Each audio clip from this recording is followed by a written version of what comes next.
সড়ক নিরাপত্তা নিশ্চিতে চলতি বছর নতুন ট্রাফিক আইন কার্যকর করে কুয়েত। এর ফলাফলও হাতে হাতে পায় দেশটি।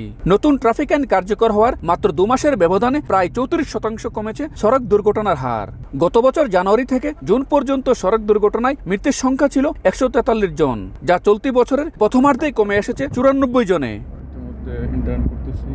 দেশটির ট্রাফিক বিভাগ জানায়, কঠোর আইন প্রয়োগ, স্মার্ট ক্যামেরা এবং প্রযুক্তি ভিত্তিক নজরদারির কারণে এসেছে ইতিবাচক এ পরিবর্তন। সেই সঙ্গে ট্রাফিক আইন নিয়ে সচেতনতা বৃদ্ধি এবং পথচারীদের মাঝে নিয়ম মেনে চলার প্রবণতাও দুর্ঘটনা হ্রাসে বড় ভূমিকা রেখেছে।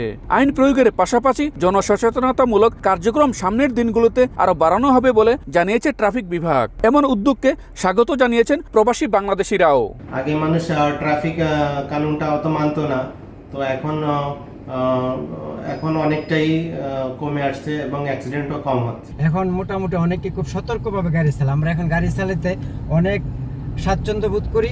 আগে আতঙ্কে থাকতাম, এখন কোনো আতঙ্কে নাই। সঠিক আইন প্রণয়ন, আইনের যথাযথ প্রয়োগ এবং সর্বস্তরের মানুষের সম্মিলিত প্রয়াসেই যে সড়ক নিরাপত্তা নিশ্চিত করা সম্ভব। কুয়েতে ইতিবাচক পরিবর্তন তাই প্রমাণ করে বলে মত সংশ্লিষ্টদের। কুয়েত থেকে মঈন সুমন, সময় সংবাদ।